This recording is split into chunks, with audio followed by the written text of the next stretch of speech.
What is the most efficient way to raid every base tier in Rust?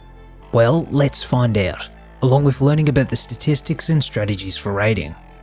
Hey guys, Jfarr here, and let's get started. Before we jump into actually raiding, we want to determine the best times to do so. If we try to go in at the wrong time, we could be greatly outnumbered, or be facing a large swarm of counter raiders. Sure, if you have a target, you could map out their movement and determine when they're offline or online. This might take a while, and in a lot of cases this isn't practical. Luckily, there's a much easier way.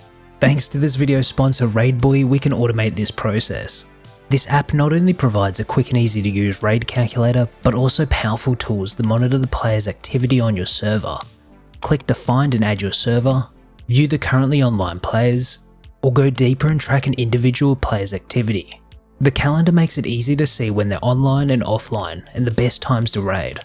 If you have a pesky group that's been harassing you, follow them on the app, track their schedule, and attack when you have the greatest chance of winning, so you don't waste your time or resources. In total, we have 4 explosives I would consider raid worthy. These can be crafted at the level 1, 2, or 3 workbenches, with each higher tier offering the ability to unlock the previous tier's items. Satchels are best used early game, but are riskier to use thanks to the unpredictable detonation and chances to go dud, requiring you to reactivate it.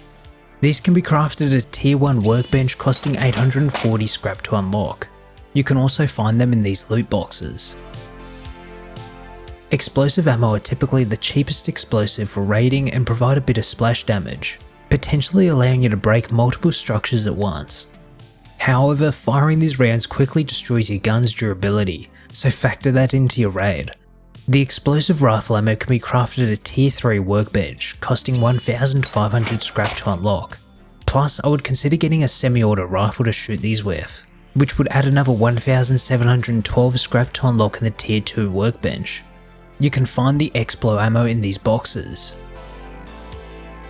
Rockets are more expensive but offer the ability to raid from a range and easily take down multiple structures in one go. To obtain these, you need to unlock rockets from a tier 3 workbench, costing 2850 scrap, and the rocket launcher itself at a tier 2 workbench, costing 2400 scrap. Rockets can only be found in these 2 crates. Finally, the C4 is the most predictable and quickest way to raid a base, as you can slap on all that you need and get straight in. This is typically reserved for stronger bases. You can craft these at a level 3 workbench, costing 2700 scrap to unlock. You have a few chances to snag a few timed explosives from these loot boxes. Most bases are built around the idea that you'll want to keep increasing the minimum number of structures required to destroy in order to reach your TC. In most cases, this would be going through the doors. However, sometimes it can be better to blow straight through a wall to get in. For a lot of bases, you could look at it and have a good idea of the general loot room area and cost to raid. But I've found the most difficult and frustrating bases to raid are the ones that are built on the most wonk and counterintuitive designs, as they'll leave the raiders confused on which paths to take, or even trick them into going into a certain direction. If you're looking for the most efficient way to break into a wooden door, they'll be using 2 Molotov cocktails, as it offers the best mix of speed and cost to craft. However, depending on the height of the door, they might not work so well. If you're still stuck on tier 1, I would suggest grabbing yourself a Nyoka pistol and at least 45 handmade shells, which can get you inside in under 2 minutes. I'd say this is the most common door tier found on bases, with the most efficient way to raid them being a single rocket and 8 explosive rounds. Technically, only using explosive rounds is the cheapest in regards to sulfur cost. However, using only explosive rounds will really damage your weapon, meaning you might need to repair mid-raid, or have multiple guns on you. Additionally, using rockets and explosive ammo opens up the opportunity for you to damage multiple doors in one shot, meaning an overall cheaper raid. As for tier 1 raiding, your best option is using 4 satchel charges.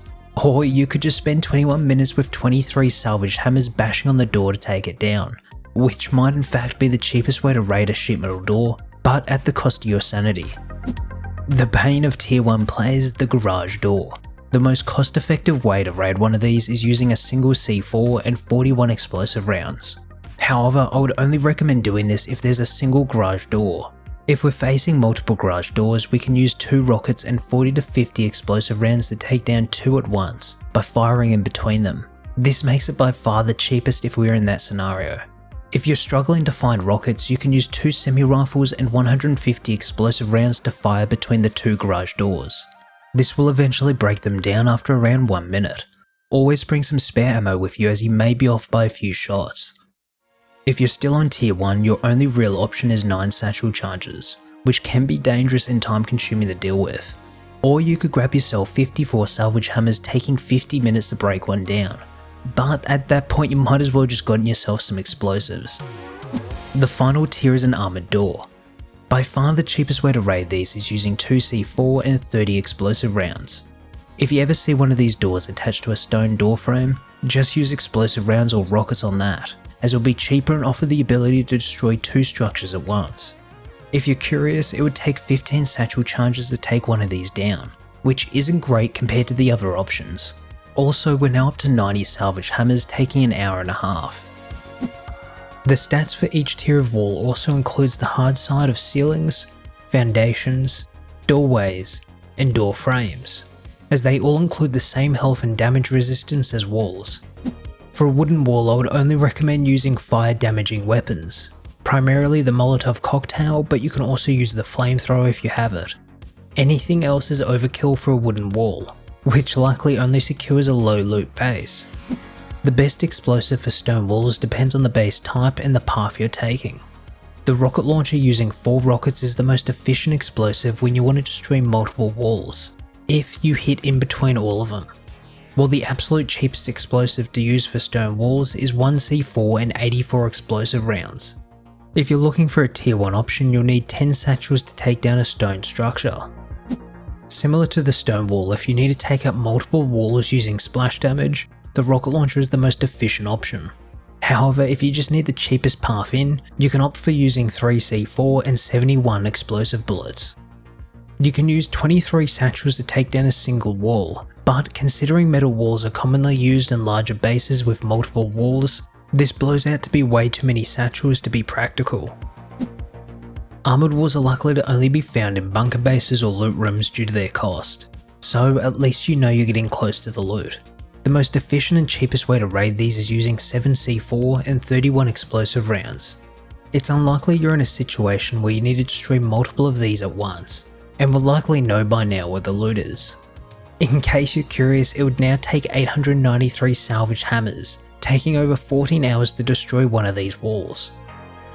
Currently, you can only find sheet metal ladder hatches, meaning they have the same durability as the sheet metal door, so the most cost-effective raid would be a single rocket and 8 explosive rounds. However, in most cases, a ladder hatch will be paired with a secondary sheet metal door as an airlock, so factor that into your raid. So here's a chart for the sulfur cost using the most efficient explosives for the door tiers and wall tiers. But don't forget about rockets, which can be most effective when you need to get into multiple rooms at once. Before attempting a raid, scout the base and calculate the most likely cost to raid based on its layout. Get into the mind of the builder and ask yourself, how would I build this base to make it easy enough to live in while increasing the cost to raid? I would always suggest to take more than you would expect, as you might likely destroy a wrong door, misplace a satchel, or encounter an unexpected garage door.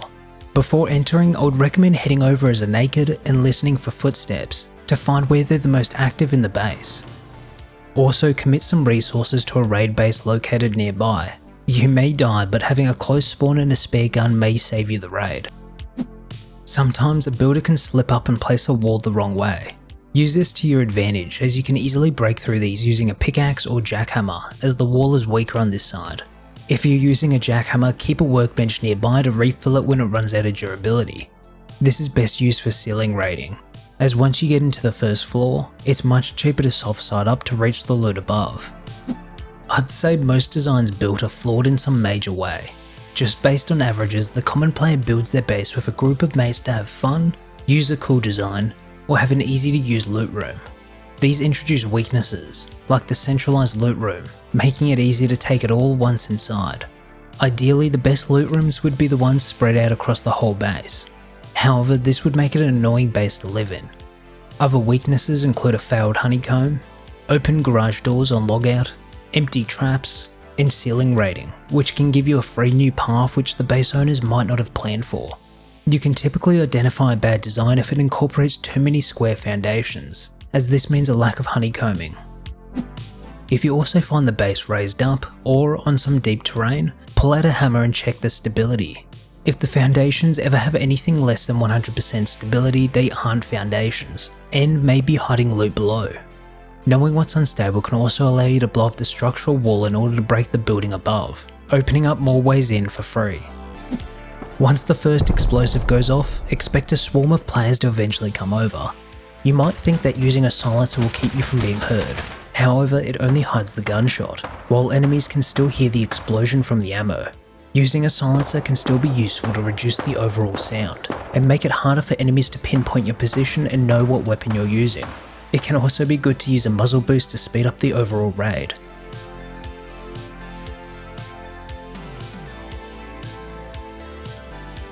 Don't be sitting around having a long think. You need to either commit or get out of there and re-gear. Your goal is to reach the TC as fast as possible. Once you control the TC, you can place down doors and claim the base. Use this moment to head down and comment your favourite raid strategy to help everyone out. And that's it. Thanks guys for watching, and I hope to see you in the next one.